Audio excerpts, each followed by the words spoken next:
Ewan, congratulations. Now tell us, why are we congratulating you? After 53 years of doing martial arts and training and working so hard in the industry, I've just received a Lifetime Achievement Award in the Taekwondo Hall of Fame. So I've been inducted into the Taekwondo Hall of Fame. So what exactly does that mean for you then? What does it mean for your business? Well, I mean, for the business, I mean, there's not many people in the country that have been, in England in particular, that have been inducted in. A lot of the inductees come from America, although this is a worldwide thing. I was surprised how many of my colleagues in America knew of me and what I've been doing in England. And so it's a big one. It's like the pinnacle. It's like the Academy Awards of martial arts. So where did you have to go to pick up this award? I had to go to New Jersey. They flew me over there to New York, New Jersey, put me in a hotel the night before, and then I spent a couple of days there. The award was the next day, and then I spent a couple more days with the beautiful Mrs. B, my wife, enjoying and drinking it in, really. Yeah, and so what was it? A big ceremony? Was it a dinner and dance? What, I mean, how did they do their thing? Yeah, it was a big dinner. We had a big dinner first, and then the awards, and there's over I think 600 people there. And it's very really big occasion, and lots of martial arts stars were there. Some of them from the film industry as well, martial arts film industry. Yeah. And lots of champions from new and old were there. And who did you meet? Anybody that we know? Well, yes, I wasn't going to say, but some big stars, some big film stars as well. Didn't really want to say. No, go on, say, please say. Well, it's something that Chuck Norris, was at as well. Chuck Norris.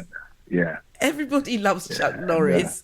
And then a chap named Michael Dunn, he was there. He's acted in many films with Chuck Norris as well. Mm-hmm. And the most successful tournament coach from Korea was there, and he's like a god in Taekwondo. So, brilliant. Yeah, so many of my heroes were there as well. So. I was going to go back, but I think I'll get you in to find out about your history. But the piece that I'm going to play after I finish speaking with you, after I played your tune, and we're going to go to another audio book, is going to be about food, the science of food, right? And when I listened to this piece earlier on, food is not just food to, it doesn't just serve the purpose of making you feel full, warm, and want to sleep. No. There's a whole science behind it. Now, as a martial arts teacher, how do you use foods? And when do you consume food? And what are the best foods to consume, especially when you're getting into an older age then, let's say? Yes, yeah. There's a fallacy that in order to lose weight or drop fat, that you eat less. This is not true. I actually don't even like the word diet because it's taken on a wrong connotation. Diet, people believe, means eating less. The trouble with us human beings, we're also from the animal. That's what we are. And generally speaking, if an animal stops eating a lot, the body of the animal assumes that they're going to hibernate. And if it's going to hibernate, it starts storing fat. Yeah. Yes, so yes. Actually, the dilemma here is, or the situation really is, if you eat little and often, you would lose weight, rather than eating the 3 meals a day. So little and often. Yeah, little and often, you will burn fat. In other words, for example, you get up in the morning and you have a nice meal. Maybe depending on what time you get up. If you get up at 7, by 8 you should have eaten something. And 2 hours later you need to eat something else. 2 hours after that you need to eat something else, and so on. So you shouldn't really You should never feel hungry. Right. And so, with this 2 hours then, for people who are sat at their desk, because I can sit at my computer for like as long as 15 hours at a time, which I know is really, really bad. But if you are just sitting down, can you still eat every 2 hours? Because you're not burning you can still anything. eat every 2 hours. You need to, but here's the trick as well. When you're sitting down at the computer, there's nothing wrong with getting up and having a 20-minute walk or walking around for a few minutes. Yeah, nothing wrong with that. That in itself will burn calories. Staying sedentary will put on fat. Like I said, it's about movement. So if you get up in the morning early enough to go for a walk, you walk for 25 minutes. On the 25th minute, the fat will burn. That's something that's really important to do. Yeah. In other words, what I'm saying to you is keep it moving and eat regular. But then, again, you'd have to choose what you eat. And generally speaking, low fat is better. You can have carbs, but you've got to have what they call complex carbs. In other words, you know that sweets are carbohydrates. We know that. But that's no good for you. Right, yes. It's better to have something like oats, banana, fruits. And they're slower release carbohydrates, those things. So that, you don't get hungry quickly. If you eat anything sweet, or sweeties, or if you drink things like Pepsi Cola, Coca-Cola, all those things, right? They will give you a nice spurge of energy for 2 seconds, and then you drop down again. Yes. Whereas if you eat something slow release like a banana, I can give a little hint for the chocolate lovers, because myself, even though I train and I keep myself fit, I'm a chocoholic. Yeah. That means, what I mean by that is, if I see a bar of chocolate, I have to finish that bar of chocolate. So the beautiful Mrs. B doesn't allow a bar of chocolate in the house. Yeah. Right.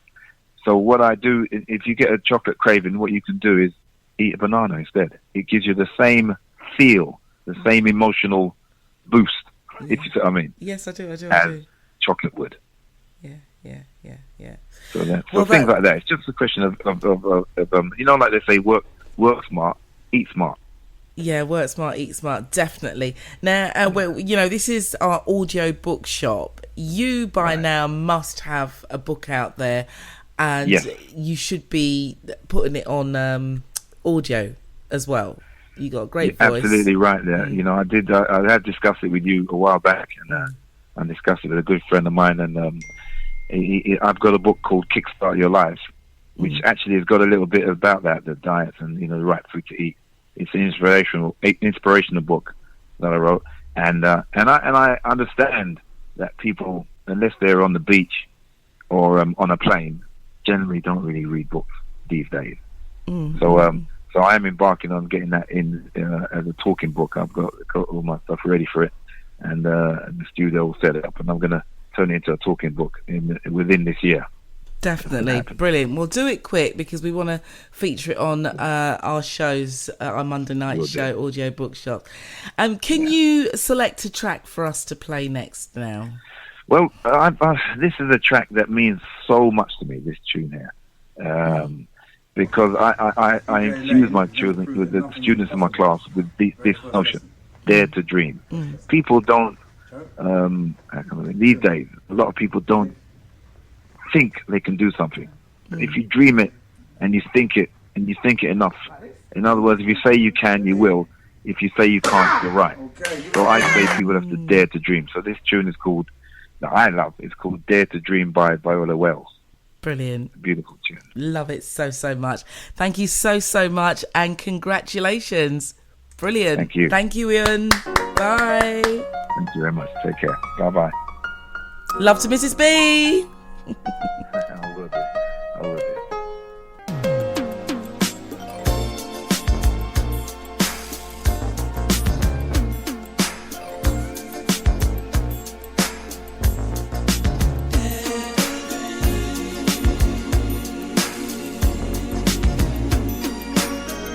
How you doing, lovely? Do you like books?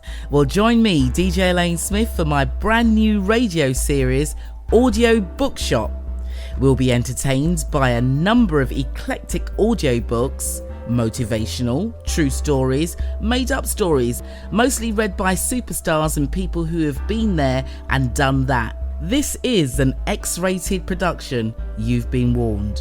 The phone lines will be open on 07466 474 973, where you can participate and share your relating stories. Monday nights 10 p.m. till 2 a.m. in the morning on LWR Talk, LWR Classic and Fly Fresh and Fat. Go to elainesmith.com for more details. Until then though, here is a collage of books that we're going to cover. FullJoy. It was level vibes until he made the mistake of dealing with the wrong woman. He's a product of the ghetto and is about to learn the true meaning of the word survival. Dancehall The next DJ morning, Simba I got Rankin, word that the iHeartRadio Music Awards, where I was nominated for Hip Hop Song of the Year for Money in the Grave with Drake, would not be taking place. Run my Then, ass off my down Las Vegas Eben Brown residency Lane, at Mandalay the Bay route was I would suspended take until because it further was a notice. shortcut to get home, an idyllic road that looked like a scene from the Brady Bunch. At times, the boys would hide behind The houses discussion on of that work, street, and sex, I would have and to money duck and is quite a big dodge. undertaking. Usually people see these subjects as very private. Nevertheless, we have decided to discuss them. To make love to life, to the present moment, to myself. Well, if you was listening to the show this afternoon, you would have heard that track being played. Haven't heard it in a long time, and then all of a sudden we're playing it 2 times in one day. Very good evening to our good friend. I say our good friends because it's almost like he's a permanent fixture on this show, which we most welcome. Anybody guess who we're talking to? Ludrick! Elayne, I had to check in. Yeah, Yeah, brilliant. It's good that you check in. How are you? I'm good. I'm just chillaxing now after the football result tonight. So yeah, I'm cool. But yeah, it's nice, and that's what I was wrong. I mean, Ewan, what he's talking about his diets and all sort of thing. I love what he was saying about eating and how you eat and everything. He sort of like because I could, you know me, I love food and I could do everything he just said. I eat a lot of chocolates and things like that, and I make a lot of juices and things like that. You know, them sort of things. Yeah. But I still can't find that balance because bun and cheese I could eat all day long. You know that. You know? That's what Jamaica. You know, Jamaica's evil. Make bun and cheese. You know what I mean? It's real evil food. That's the devil's food. You know, the devil's food. But like when he says about eating every 2 hours, you still got to really watch what you're eating. I understand about it keeping the metabolism going and all of that to be able to burn the fat, and obviously that it's all about the movement and how much movement you do. But I would still be a bit scared about eating every 2 hours. You know what I mean? But I guess it depends on what you're eating, right? Yeah, and most people, most guys I know that does fitness, like what Ewan just said. I mean, Fitzgain says the same thing, and there's a guy called that does the same what Ewan does, called Noel Cameron. He's another martial artist and everything. And most of the guys I know, they say 5 times. A lot of as he said, not dietitian, but people with health and all that, they say 5 times a day is good meals. You know what I mean? But as long as you're doing, they eat the right things, and you could eat. I'm hearing you could eat sort of like what you like, but in sort of like minimum. Yeah. Nice. Understand? You can do that. So I like what he was saying. I really, really see that. You know, I don't like that. Yeah. Because these guys I know, say the same thing. They do look healthy within themselves. They're outside stuff. They look healthy. I don't know how to feel inside. Obviously, that's their personal how they feel inside. But like outside, they do look really healthy. You know what I mean? So it means something to me when I hear that sort of stuff. Well, you can always really, really tell how healthy somebody is, because you're right. Some people could be really slim, but they're just not healthy. We know this. Yeah. But if you look at somebody's eyes and, the brightness of their eyes and the glowiness of their skin, then that kind of tells you what condition they're in, And it's good to listen to people like that, you know. It is. Because I know when I eat greens and things like that, I do really feel like when I eat when I have a good balance, because I could go out off my eating habits sometimes. Like right now, I'm in self at the moment. So when I'm really out of self and looking after self, you know what I mean, I could eat the right things, and when I walk in the street, I could feel myself. I could look in the mirror and see my body look shiny. You know what I mean? I say, "What can I read that?" You look shiny. The narcissistic behaviour in me look at myself or whatever. Man. Looking at yourself don't make you narcissistic. You know what I'm saying? You look at every mirror, when you look at every glass we walk past in the street, you're narcissistic, man. You know? Really? Really? If you Just look at love every- yourself. Why not? Well, I that's look what at every narcissism is, isn't single... it? Sometimes I walk past and I think, oh, that's a good reflection. And I walk back and have another look. I'll stand there, do whatever, and then I'll move on. Why not? Do you know what I mean? Well, You well, give... as I say, Elayne, I think Am I everybody in this world, narcissistic? everybody in this world's got a little. Everybody in this world's got a little bit of it in them. You know what I mean? A little bit of narcissism. You know, I believe that anyway. That's my belief. Everybody in this world. If you don't have narcissism, you don't love yourself. That's what I'm saying. In a way, a little bit, not too much, not overly so, but a little bit of it. I believe so. Well, no worries. We'll leave you with that belief. And which tune would you like us to play tonight? I would love you to play something that because you start off with Motown and all that. You know what I mean? Yeah. I like to hear some Farewell My Summer Love by Michael Jackson. By the way, I saw the show. I watched some of you and Tipper and Lorna and Sandra posting that the other day on your post. It was really nice to see that. So the story of how Brixton, you know what I mean? It's not even very good. It's Brixton. You bring up your tongue, you know? So it was nice to watch that show. It was very informative of a lot of things that went through them times, and it was really good. I liked it. No, it was a really, really good event. It really was a good event. Ludrick, as per usual, thank you so much for your call. And after this, I'm going to be playing an audio book called WTF Should I Eat? So we all know what that is abbreviated for. So it's basically, what on earth should I eat? And it's all about the science of food. And when I heard it, I thought this is really, really good. And I would probably... Was that finished? Sorry. Yeah, it sounds like an audio book that I would really invest in. You know, so what do I eat now? What should I eat?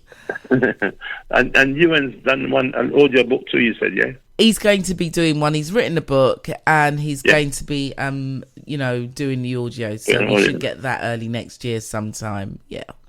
Cool. Love and blessings, Miss Elayne Smith. DJ Elayne, big up in this place. Thank you. Take care. Here's your tune. Take care, Bye. Bye. Thank you. Bye.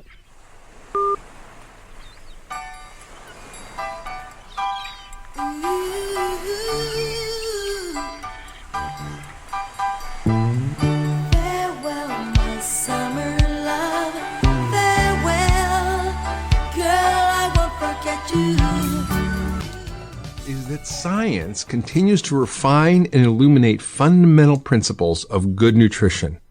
And we know now more than ever what a good and healthy diet really looks like. I refer to these basic nutritional principles as the Pegan diet, mostly as a spoof on the fanaticism of my paleo and vegan friends who often get hot-headed and emotional when defending their points of view. It's sort of like the Hatfields and the McCoys. The sad truth is that much of what we eat is not really food. At least, it's been so adulterated and processed, we may as well not call it food. It's more of a food-like substance. And as a result, most of us are confused, baffled, and frustrated, not knowing whom to believe or what to eat. I've also written food because I believe that cultivating and consuming real, whole food is the answer to many of our world's problems. How we grow it, produce it, and eat it affects almost every aspect of our lives and our society. Food is an honest how-to guide designed to answer the question, what the heck should I eat? Now you might be thinking, I know what food is. It's the stuff you eat to provide fuel for your body so you can live. But it's so much more. It's medicine. It's information. Food literally controls almost every function of your body and mind. And it connects almost everything that matters in our lives. Food connects us to one another and to our bodies. It can reinvigorate our health, bring families together, restore vibrant communities, improve the economy and the environment, reduce pollution, and even help our kids get better grades and avoid eating disorders, obesity, and drug abuse. Food can even reduce poverty and violence and homicide and suicide. Our industrial food system drives so many of these problems by enabling a national diet of sugary, starchy, overly processed, nutrient-depleted foods laden with pesticides, herbicides, hormones, antibiotics, and other harmful chemicals. This audiobook is meant to be a roadmap based on the best and latest science of what to eat. What you put on your fork is the most important thing you do every day. It influences your capacity to live a rich, energetic, connected, soulful life. A life in which you have the energy to care for yourself, to love your friends and family, to help your neighbor, to fully show up for your work in the world, to live your dreams. If you enjoy real, whole, fresh foods that you cook using real ingredients, you are positively affecting everything around you. Simply put, food is the doorway to living well and loving well, and to fixing much of what's wrong with our world. How this audiobook works. Each chapter in part 2 of this audiobook examines a different food group like meat, dairy, grains, beans, vegetables, fruits, etc., and aims to provide a full view of it, starting from the science and shifting to the experts and what they got right and what they got wrong.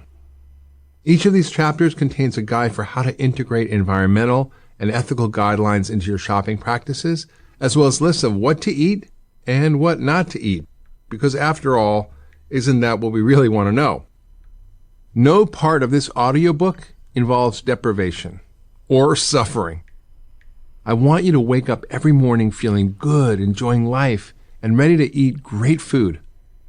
I think you're going to find that this audiobook is not so much about what you can't eat as it is about what you can. Delicious whole foods full of flavor, texture, and culinary surprises. In parts 3 and 4, I will show you how to use food as medicine to reset your body and eat in a way that promotes health. I'll introduce you to simple guidelines and nutritional principles that synthesize the research on food, health, and disease and the environment. These guidelines are flexible and they allow for a varied diet that's inclusive, not exclusive. You will also learn which nutritional supplements are essential for health and healing. According to government data, 90% of Americans are deficient in one or more nutrients. In a perfect world, none of us would need supplements. However, given modern-day stressors, the depleted nature of our soil, the fact that our food is transported over long distances and stored for long periods of time, and our exposure to an increasing load of environmental toxins, we all need